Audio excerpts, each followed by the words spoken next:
சாப்பிடாம இருந்தா ஏதோ ஆன்மீகம் கிடைச்சிடுமா? அப்படி இல்ல. உடலை சுத்தமா வச்சுக்கணும் என்ற ஒரு நோக்கம்.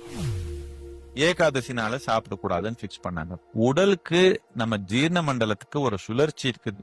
இந்த சுழற்சி முடிஞ்ச அப்புறம் அந்த ஒரு நாளுக்கு சாப்பிடாம இருக்கிறது நல்லது. அப்படி முடியலன்னா சாப்பாடு குறைவா சாப்பிடுறது நல்லது. நம்ம ஒரு செல்லிலையும் பலவிதமான அசுத்தங்கள் சேர முடியும் ஒரு பீரியட் ஆஃப் டைம். அது அப்படியே சேர்ந்து நம்ம ஆரோக்கியத்துக்கு நம்ம மனநிலைக்கு இது ஒரு தடையா வர்றதுக்கு ஒரு வாய்ப்பு இருக்கும். அதனால பீரியாடிக்கலா அதுக்கு ஒரு இடைவெளி கொடுத்து அது சுத்தப்படுத்துறதுக்கு ஒரு வாய்ப்பு உருவாக்கும். எதுக்கு இந்த இடைவெளின்னா, எப்போ நம்ம வயிற்றுல சாப்பாடு இல்லாம இருக்கிறதோ அப்பதான் நம்ம உடல்ல இந்த சுத்தப்படுத்துற செயல், இந்த பியூரிபிகேஷன்ன்றது நம்ம உடல்ல ரொம்ப தீவிரமா நடக்கும். நாம் ஏதோ வாழ்க்கையில ஒரு மேல் நோக்கி நம்ம போகணும், நமக்கு நோக்கம் இருந்தா நம்ம உடல் மனம் சுத்தமா வச்சுக்கணும்ன்றதுக்காக இந்த ஒரு பழக்கம் நம்ம கொண்டு வந்திருக்கிறோம்.